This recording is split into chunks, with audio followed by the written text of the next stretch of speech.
Joan Rivers. How cool is that? Right? You guys put your hands together for Helene Witt. Woo! Yeah. I'm so glad Marielle's the MC because then I get to know everyone's names. I know what you all do for a living and who's married to and everything. You might be looking at me wondering, is that the love child of Barbara Streisand and Barry Manilow? I'm not. I can't be because I'm almost their age. I'm a retired school teacher in New York City. You're a teacher? I thought you looked familiar. Are you from PS 140 Queens? Not at all. I taught in a really tough school in New York in South Jamaica, Queens. And you walk in the school building and you see the school colors, black and blue. All over everybody. Like when I was, what'd you say? All over everybody. I think he should come up and write my material for me. Yeah. So, when we were young, we used to carve our sweetheart's name in the desk. These kids carved their sweetheart's name in their sweetheart. Really tough. Yeah, right? It's tough kids, I'm telling you. And, like, Mayor Bloomberg said everything's a teachable moment. So, like, I was breaking up a fight these two boys were having, and this kid goes, "He choked me terrible!" I said, "Stop. You're using your adverbs incorrectly. He choked you terribly." And I don't know about your school, sir, but my school never gave us money for supplies, and they didn't have supplies. And they still don't. And they still don't. I'm going to give the microphone. Just take over. So, I went home. I was teaching measurements, so I went home. I brought in my bathroom scale, my Weight Watcher scale, and my cocaine scale. I know, Fran, you never would believe that, but I'm only kidding. I'm only kidding. I never went to Weight Watchers. But they have some tray on top of that scale where you can put a banana split with a lot of cherries and fudge, hot fudge, and whipped cream. You like that, huh? You like the whipped cream and the hot fudge, yeah. So, like I said, it was a tough school. And like when we were young, we used to read the Dick and Jane books, like Run, Spot, Run, See, Spot, Run, See, Sally, Run. This is how I have to teach. This is how I have to teach these kids how to read. Run, Spot, Run.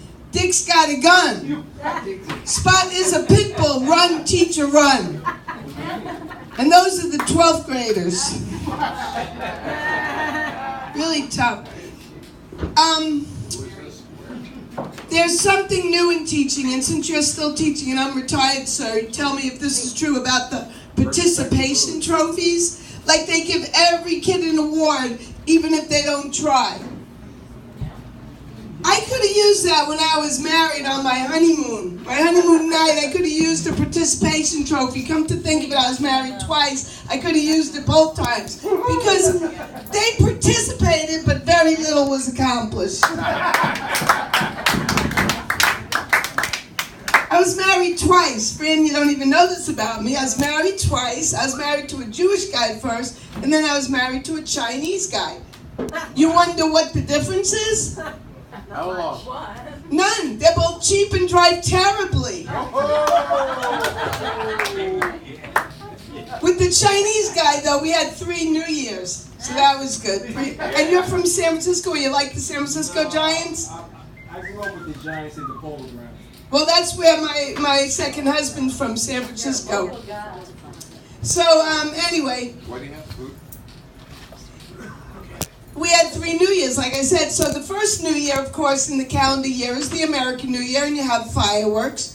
Then you have the Chinese New Year, fireworks. But then comes the Jewish New Year.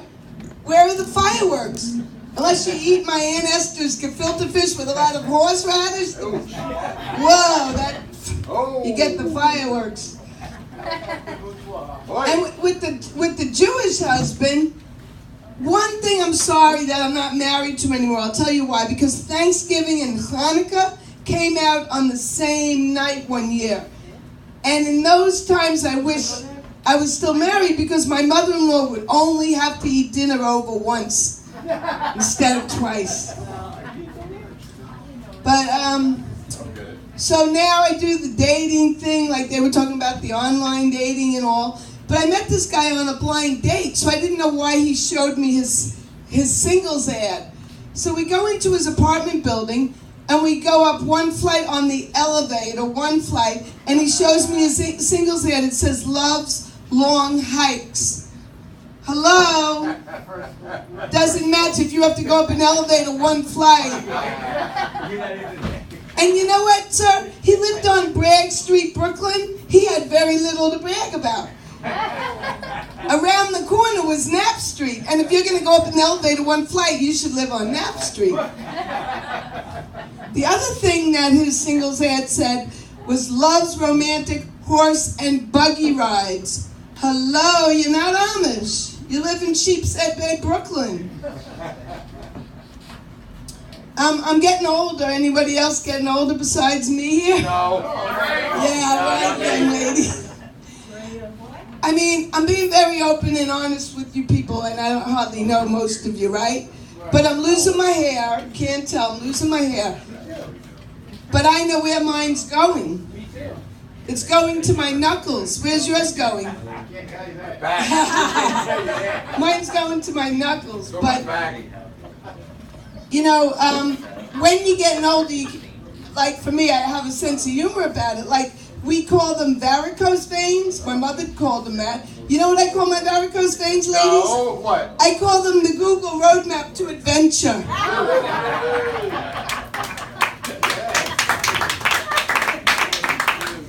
This road takes you to the Sterling Forest. I'll break that down for you young ladies who do the Brazilian and all.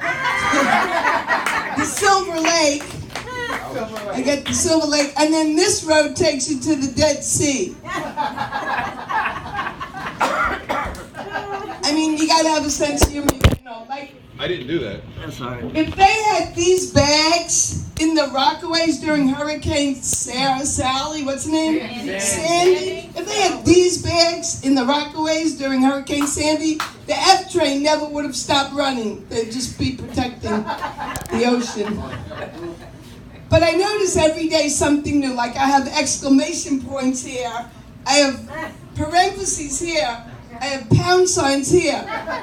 When you have pound signs, exclamation points, and parentheses on your face, I'll just lay down and you can send a text message on me. Yeah, I try to have a sense of humor about that. So, talking about getting older, you won't believe this, but I went to Woodstock 50 years ago, which you can believe. But you don't know that I went to Coachella, which was called Desert Trip, 50 years after Woodstock. What a difference. What a difference. Like they had a tent at Woodstock for bad acid trips. You know what the tent was for at Coachella? Bad acid indigestion. And then Mick Jagger and the Stones was singing there at Coachella. They're singing "Let's Spend the Night Together." And then after the first verse, they go like this. They want me to sing. No, Mick Jagger, I paid $300 to be here. You sing "Satisfaction to Me." Yeah. And then Paul McCartney, "Maybe I'm Amazed." Great song, great entertainer. No, Paul, maybe I'm amazed that you could stand there for 3 hours without sitting down. I can't even barely stay on the stage 15 minutes. Unbelievable. But at Coachella, at Woodstock, there was a famous part of the movie. None of you were there or watched the movie because you're all young, but in the movie Woodstock, there's a famous scene where Arlo Guthrie says, "The freeway's closed, man." The same thing happened at Coachella. Because of all the cars, the freeway was closed, so we all got into our vans, we pressed the button, the elevator came down, we got the walkers and the wheelchairs. We went to the concert. That's what happens when you go to Woodstock and then you go to Coachella. So, you know what? I'm going to say good night and thank you. Oh, I have one other thing to tell you. I forgot. I was on Wendy Williams and I wrote some jokes that Joan Rivers told on Johnny Carson. And my friend said, "Hey, you signed a 6-page contract that you'd never say those jokes now that Joan Rivers owns them. Now that she's dead, you could probably tell the jokes. And I said, but her lawyer isn't. Thank you very much.